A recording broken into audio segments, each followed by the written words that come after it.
क्या कहना चाहते हो, आज आप लोग यहाँ पर साइलेंट प्रोटेस्ट कर रहे हो पूरे all India footwear association Nagpada junction पे आपकी ऑफिस के बाहर, क्या आपका मुद्दा और क्या समस्या है? सर हमारा मुद्दा ये है कि हमारी जो सेंट्रल गवर्नमेंट ने BIS हमारे ऊपर लेकर आया है, हम लोग पहले ही यहाँ पर अपने आप को किस तरीके से सरवाइव कर रहे हैं। हमारे लिए मुश्किल है आज सर्वाइवल करना, क्योंकि नोटबंदी हुई। हमारा काम तो पूरा वाइट है, लेकिन नोटबंदी के अंदर हमारे धंधे के अंदर जो माल बिकता है तो ही हमारे को पार्टी रिपीट ऑर्डर दे रही है। वो धंधे से हम लोग अभी अपने आप को तकलीफ़ से उबार पाए हैं। उसके बाद फिर लॉकडाउन हुआ। लॉकडाउन के अंदर यहाँ पर हम लोग जो भाड़ा दे रहे हैं, हमारे को सरवाइव करना लॉकडाउन के बाद इतना मुश्किल हुआ कि लोगों कारीगरों को, जो बेचारा रोज़ कुआं खोदता है, रोज़ पानी पीता है, उसको कैसा भी करके हम लोग ने उसको पैसा दिया, उसको खर्चा कराया है। लॉकडाउन के बाद हमारी हालत वो हो गई थी कि हमने हमारा LIC को सरेंडर करके और वो पैसे से अपने काम को वापस एक बार जमाया। अभी एक और BIS हमारे ऊपर आ गया है। हम लोग कैसा सरवाइव कर पाएंगे? किस तरीके से हम लोग अपने धंधे को चलाएंगे? हमारा धंधा आज हम लोग जो कमाते हैं, हम कंपटीशन मार्केट है, BIS आप लेकर आ रहे हो, BIS का कोई भी मटेरियल नहीं है, यहाँ पर लैब नहीं है, कोई सेटअप नहीं है। और BIS आने के बाद आप बोलते हो मेक इन इंडिया बनाओ। मेक इन इंडिया के अंदर आज हमारा जो माल है यहाँ पर ऐसे ही महंगा है। और अगर BIS नॉर्म्स के बाद अगर ये बनता भी है तो अभी पार्टी ने सबने काम रोक दिया है। कभी ये सही होएगा, कभी स्टेबल होएगा, हमको नहीं मालूम। हम कहाँ से भाड़ा भरेंगे? हमारे उधर एक एक जो कारागिर लोग काम करते हैं, वो बेचारे एकदम गरीब है। आज अगर हम उसको आज काम नहीं देवे ना, तो वो बेचारा कल अपने घर में खाएगा क्या? पार्टी ने माल रोक दिया है, क्योंकि गवर्नमेंट का नॉर्म्स है कि बिना BIS का आप माल ले नहीं सकते। वो हमको ऑर्डर नहीं दे रहा है। हमारा लाइट का बिल, हमारा जो जगह पे हम भाड़े पे, वो जगह जिससे हमने भाड़े पे लिया है, वो सुनेगा क्या कि तुम्हारा काम होवे कि नहीं होवे? कैसा हम लोग सर्वाइव करेंगे? आज आप बोलते हो मेक इन इंडिया बनाओ। मेक इन इंडिया बनाने के लिए जो रॉ मटेरियल है ऐसा ही महंगा है। अगर वो BIS के नॉर्म्स के बाद और महंगा होएगा, तो जो बाहर का माल चाइना का आता है या किधर का भी आता है, तो उसको तो और बढ़त मिलेगी, क्योंकि वो पहले ही कंपटीशन मार्केट में यहाँ का धंधा हमारा खा गए। और हम और BIS का मटेरियल महंगा होने के बाद जब बनाएंगे, हमारा माल पूछेगा कौन? सर आप नॉर्म्स लेकर आए हो, आपका लैब का सेटअप का कोई ठिकाना नहीं है। आपका जो हमारे को राहत देना चाहिए। आज आप बाहर की कंट्री में देखो, लॉकडाउन के अंदर भी लोगों ने अपने लोगों को, अपने सिटीजन को आराम दिया। आपने क्या दिया हमारे को? हम लोग अपने आप को अपने पैर से कैसा भी करके सरवाइव करके ऊपर आ रहे, और उसके बाद आप हमारे ऊपर एक एक नॉर्म्स लेके आते हो। बैठ के ऑफिस में आप आओ, आपके विजिट करो, देखो कि यहाँ पे कैसा कारखाना चलता है, कैसा लोग अपने आप को ऊपर लाने की कोशिश कर रहे हैं। एक एक कानून बनाना बहुत आसान है सर। हम लोग चाहते हैं मुल्क के साथ रहे, मुल्क की तरक्की में रहे। BIS का क्या मतलब है चप्पल में लाने का? कौन सा BIS नॉर्म्स की चप्पल जो हम लोग आज बेच रहे हैं, तो उसका सेफ्टी नॉर्म्स उसके अंदर जरूरी है। वो फैशन फुटवेयर है, फैशन फुटवेयर में BIS की ज़रूरत है क्या? आप सेफ्टी शूज़ के लिए बोलो जो इंडस्ट्रियल यूज़ में होता है, या जो ऐसे काम के अंदर, वहाँ पर अगर आप बोलोगे BIS नॉर्म, तो समझ में आता है सर ये फैशन फुटवेयर है। हमारी चप्पल टूट जाती है ना, हम कस्टमर को नया चप्पल देता है। उसके बाद क्या होता है, हमको खुद मालूम है जब हम लोग चप्पल बनाते हैं कि किधर क्या प्रॉब्लम आएगी।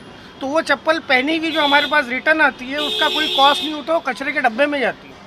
हम लोग नया चप्पल देते हैं उसको, कस्टमर को। तो हम लोग खुद सोचते हैं कि कुछ ऐसी चीज़ें उसके अंदर नहीं हुए जिसके अंदर चप्पल टूट जावे, हमारा नाम खराब होए।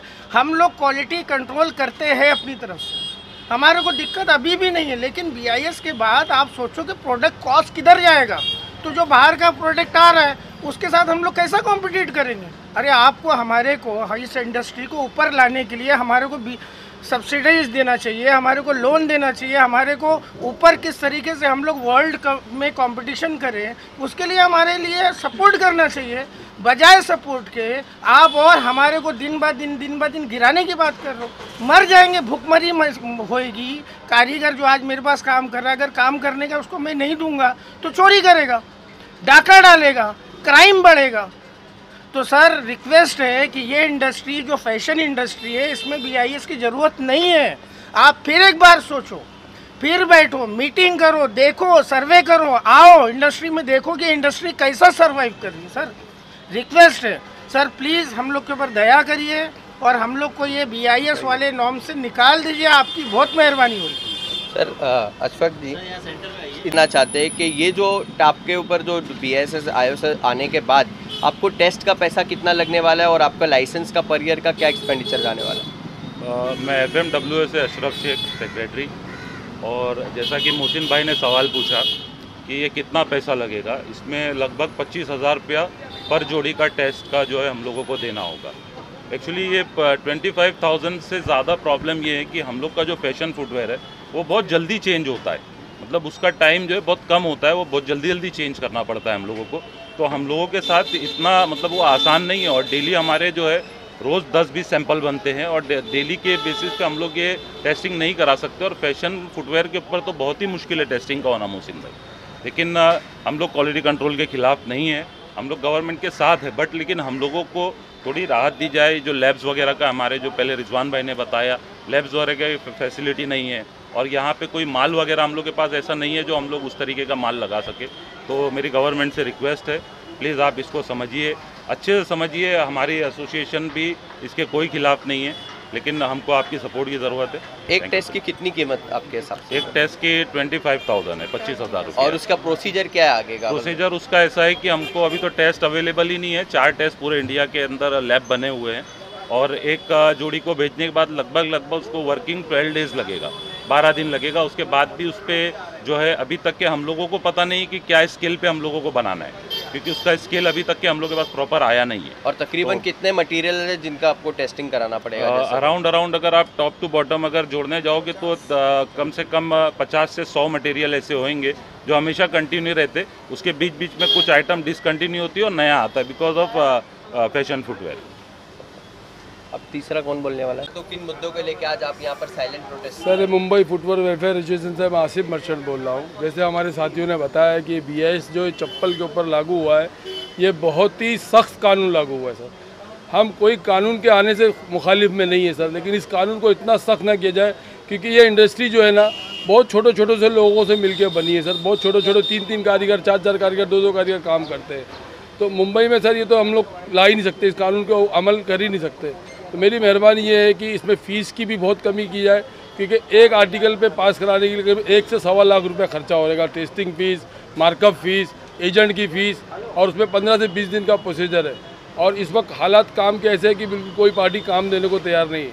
हम लोगों के कारखाने बंद हो गए हैं। तो मेरी पीयूष गोयल जी से अपील है कि BIS के लिए जितनी राहत हो सके कम से कम MSME को इससे एग्जाम कर दिया जाए। बहुत मेहरबानी। और ये जो कानून आने के बाद आपको किस वर्ग के लोगों को सबसे ज़्यादा? ये इसमें हमारे मोची भाई है, जितने भी जो छोटे लोग हैं, ये सब परेशान हो गए हैं। हमारे जितने कारीगर हैं सब गांव चले जा रहे हैं। ये इंडस्ट्री कम से कम 20 लाख लोगों को रोज़गार देती है पूरा ऑल ओवर इंडिया। 20 लाख छोटे मजदूर भूखे मरेंगे अगर ये BIS लागू हो गया तो मेरी पीयूष गोयल जी से बहुत इल्तिजा है कि इस कानून को वापस लिया जाए। मेहरबानी। मटेरियल का आपका इंडस्ट्री पे है तो आप क्या कहना चाहते हैं? मतलब आपको किस तरह से इफेक्ट होने वाला है? सर, इससे क्या है कि रॉ मटेरियल का कॉस्ट बढ़ जाएगा। जब BIS का नॉर्म्स आ जाएगा तो रॉ मटेरियल जो अवेलेबल है वो पुराने स्टॉक को तो लिक्विडेट करना है, लेकिन नया स्टॉक जो है अवेलेबल करना बहुत डिफ़िकल्ट है। फैक्ट्री से बल्क में बना के लेना और छोटे पैमाने में बेचना, और उसका टाइम लिमिट बड़ा हो जाता है। और BIS का नॉर्म्स ऐसा है कि जो टाइम लिमिट काफ़ी कम दिया है, जितनी टाइम लिमिट में वो माल नहीं बिकता है। तो इससे डेड स्टॉक बढ़ जाएगा, जो ऑटोमेटिकली कॉस्ट किसी ना किसी प्रोडक्ट के ऊपर हाई हो जाएगा। जबकि ये फैशन प्रोडक्ट है, तो फैशन प्रोडक्ट हमेशा चेंज होता रहता है। तो फैशन प्रोडक्ट को अगर इतना बहुत नॉर्म्स के साथ अगर मैच करोगे तो प्रोडक्ट का कॉस्ट काफ़ी ऊपर हो जाएगा, और जो फैशन प्रोडक्ट जो फाइनल प्रोडक्ट बनता है जिससे रॉ मटेरियल से वो भी उसका प्राइस बढ़ जाएगा। अगर देखें तो तकरीबन फैशन जो प्रोडक्ट की आप कह रहे हो, तो ये फुटवेयर्स में हमेशा चेंजेस आता है, और ये समझो ना 100 रुपये से लेकर 150 रुपये की मार्जिन में मतलब बिकता है जो रिटेल में या जिधर भी। तो क्या उसकी भी मार्जिन लेवल बढ़ जाएगी अगर ये जो हुआ तो? हाँ, ऑब्वियसली उसका भी प्राइस बढ़ जाएगा।